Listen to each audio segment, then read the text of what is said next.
డబ్బు, అనారోగ్యం, ఉద్యోగం, వ్యాపారం, అప్పులతో బాధపడుతున్నారా? మీకోసమే launch your future programme.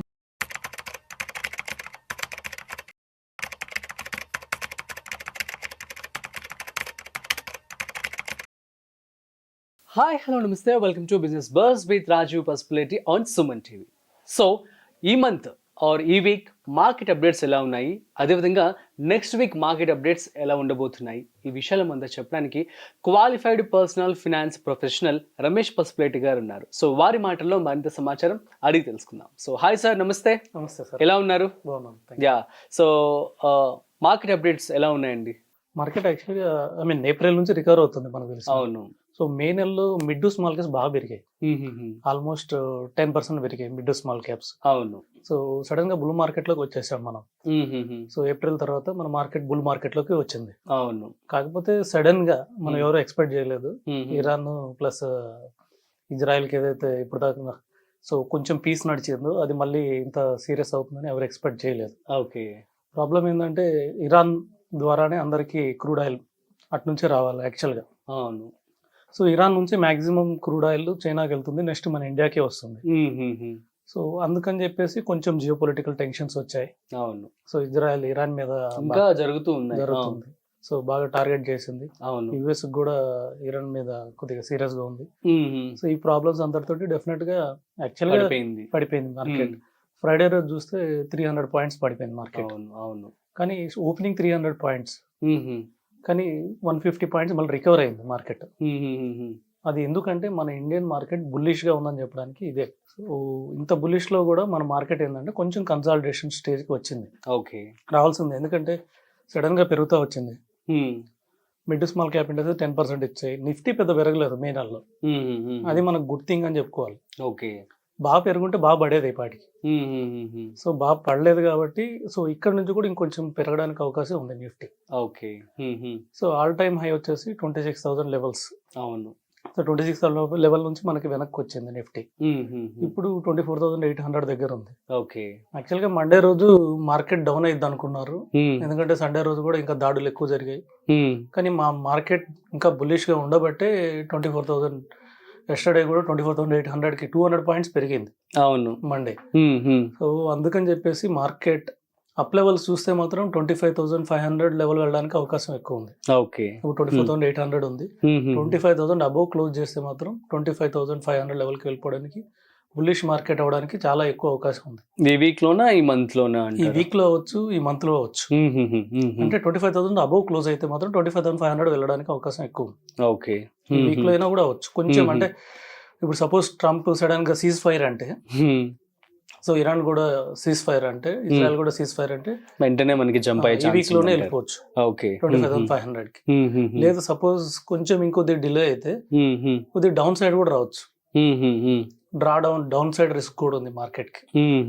Next level వచ్చేసి 24,500. ఇప్పుడు ఏదైతే 24,800 ఉన్నాం. అవును. సో ఇంకో 300 పాయింట్స్ లో 24,500 లో మళ్ళీ డ్రా డౌన్ అవ్వచ్చు. ఓకే.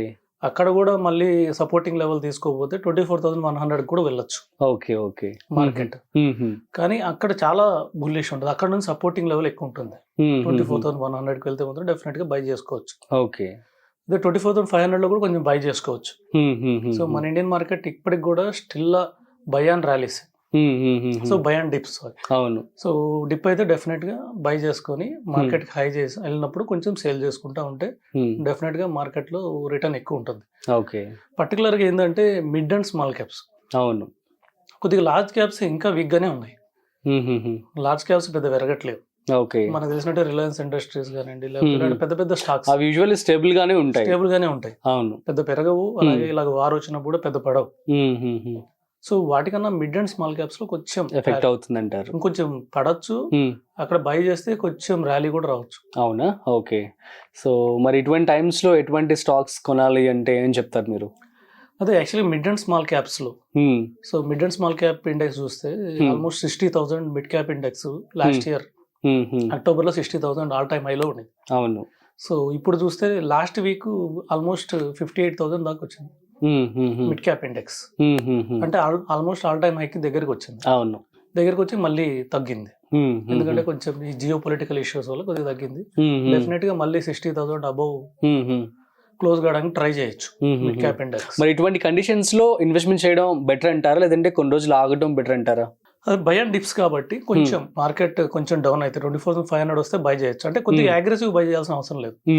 ఇంత ముందులాగా అంటే ఏప్రిల్ స్టార్టింగ్ లోనో మే స్టార్టింగ్ లోనో మనం అగ్రెసివ్ బయింగ్ చేసాం. అవును. సో బయింగ్ చేసాం, ఆల్మోస్ట్ 10% రిటర్న్ కూడా వచ్చింది 1 month లోనే. అవును అవును. సో ఇప్పుడు అంత అగ్రెసివ్ బై చేయాల్సిన అవసరం లేదు. లేదు. ఓకే. కొంచెం స్లోగా ఇక్కడ కూడా కొంచెం ఇన్వెస్ట్ చేయొచ్చు. మన దగ్గర ఉన్న అమౌంట్ లో 10% ఇక్కడ ఇన్వెస్ట్ చేయొచ్చు. ఓకే. కొంచెం డౌన్ అయితే 24,500 లో 20% ఇన్వెస్ట్ చేయొచ్చు.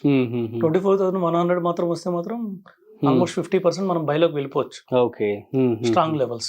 ఎందుకంటే నెక్స్ట్ ర్యాలీలో డెఫినెట్ గా 25,000 అబౌవ్ 25,500 అలాగే రానున్న నెలల్లో మేబీ ఈ 1 year పడవచ్చు 26,000 మళ్ళీ డెఫినెట్ గా టెస్ట్ చేసేది, ఆల్ టైమ్ హై టచ్ చేసేది. అవును అవును. సో దానికోసం అనేసి మనం లాంగ్ టర్మ్ బై చేసుకోవాలి. సో కొంచెం ఏంటంటే ఇప్పుడున్న సిచ్యువేషన్ కి కొద్దిగా వార్ సిచ్యువేషన్ కాబట్టి గోల్డ్ బయింగ్ లో ఉంది. గోల్డ్ మళ్ళీ ఆల్ టైమ్ హై టచ్ చేసింది. అవును. సో ఆల్ టైమ్ 1 lakh మళ్ళీ టచ్ చేసింది. సో గోల్డ్ కన్నా సిల్వర్ ఇంకా బులిష్ ఉండే అవకాశం ఉంది. అవును అవును. Silver all time high touch చేసింది లాస్ట్ వీక్. అవును అవును. సో 1,09,000 టచ్ చేసింది. సో ఇంకా ఎక్కువ వెళ్ళడానికి సిల్వర్ లో ఛాన్సెస్ ఎక్కువ ఉన్నాయి ఈక్విటీ కన్నా. అవును. సో అందుకని కొంచెం ఎవరైనా డైవర్సిఫై చేయాలనుకుంటే కొద్దిగా ఈక్విటీలో కాకుండా గోల్డ్ అండ్ సిల్వర్ లో ETF రూపంలో కొంచెం ఇన్వెస్ట్ చేయొచ్చు. అంతే. అండ్ గోల్డ్ కూడా మనం చూసినట్టయితే ప్రస్తుతం మంచి హైక్ వచ్చేసిందండి. సో మరి ఏమన్నా తగ్గే ఛాన్సెస్ ఉన్నాయంటారా? డెఫినెట్ గా తగ్గాల్సిందే. యాక్చువల్ గా గోల్డ్ లాస్ట్ వీక్ $3,200 లో ఉండింది. అవును. ఎప్పుడైతే వార్ వచ్చిందో $3,400 కి వచ్చేసింది. అవును. ఇది యాక్చువల్ గా ఇంకా 3,000 బిలోకి వెళ్లాల్సింది. అంటే మన ఇండియన్ రూపీస్ లో కూడా 85,000 రూపీస్.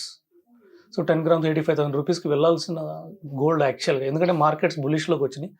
గ్లోబల్ మార్కెట్స్ అన్ని బులిష్లో ఉన్నప్పుడు గోల్డ్ నెగిటివ్లో ఉంటుంది డెఫినెట్గా. అవును. సో కొద్దిగా ఇన్వర్స్ రిలేషన్షిప్ ఉంటుంది. వెళ్ళాల్సింది కానీ ఈ వార్ రావడం వల్ల మళ్ళీ బులిష్ వచ్చింది. క్రూడ్ పెరిగింది. క్రూడ్ పెరిగితే మన రూపీ వీక్ అయింది. రూపీ వీక్ అవగానే మళ్ళీ గోల్డ్ బులిష్ వచ్చింది. ఓకే. సో కొంచెం డెఫినెట్గా కొద్దిగా వార్ కానీ కూల్ అయితే గోల్డ్ మళ్ళీ తగ్గే అవకాశం. అవునా? ఓకే. సో అయితే గోల్డ్ కొనే వాళ్ళు కొంచెం ఆగి, ఈవెన్ ఇన్వెస్ట్మెంట్ చేసే వాళ్ళు కూడా అంతా ఐ మీన్ ఎక్కువగా హెవీగా కాకుండా స్లోగా ఇన్వెస్ట్మెంట్ చేయడం బెటర్. ఎందుకంటే ఇప్పుడు హై లెవెల్లో ఉంది. ఇప్పుడు కొంటే మళ్ళీ తగ్గినప్పుడు కొనడానికి మన దగ్గర మనీ ఉండదు. అవును. కానీ వార్ కంటిన్యూ అయితే మాత్రం కొద్దిగా పెరుగుతుంది. అందుకని ఎవరైనా కొనాలనుకుంటే ఇక్కడ ఒక 20% కొనొచ్చు. ఓకే. మళ్ళీ డౌన్ అయితే ఇంకొద్దిగా డెఫినెట్ గా బై చేసుకోవచ్చు. Okay, super sir. So thank you so much. So guys, అర్థమైంది కదా మీ అందరికీ కూడాను. సో ప్రస్తుతం ఏదైతే వార్ జరుగుతోంది కాబట్టి సో ఈ టైంలో మార్కెట్ అనేది కొంచెం డౌన్ గా ఉన్నట్లు తెలుస్తుంది, అందరికీ తెలిసిన విషయమే. కాబట్టి మీరు అగ్రెసివ్ గా ఇన్వెస్ట్మెంట్ చేసుకోకుండా at the same time so gold మీద కూడా ఆల్రెడీ మనకి హైక్ అనేది ఎక్కువగా ఉంది కాబట్టి సో దాని మీద కూడా 20% ఆర్ అర్జెన్సీ ఉంటే తప్ప ఇప్పుడే ఇన్వెస్ట్మెంట్ ఎక్కువ చేసుకోమాకండి. సో లేదు అనుకున్నట్లయితే కొంచెం ఆగి మీరు తర్వాత ఇన్వెస్ట్మెంట్ చేసుకుంటే బెటర్ అని చెప్పి సో QPFV రమేష్ బాబు గారు చెప్తున్నారు. సో వారి మాటల్లో మనం చాలా విషయాలు అయితే తెలుసుకోవడం జరిగింది. సో మీకు కనుక ఏమైనా డౌట్స్ ఉంటే ప్లీజ్ కామెంట్ చేయండి, మేము మీకు రిప్లై ఇస్తాము. అట్ ది సేమ్ టైం మీకు ఓన్ రీసెర్చ్ కూడా మీరు చేసి ఇన్వెస్ట్మెంట్ చేసుకోండి. That's it. మరొక ఇంట్రెస్టింగ్ కాంటెంట్తో మళ్ళీ కలుద్దాం. అంతవరకు చూస్తూనే ఉండండి సుమన్ టీవీ.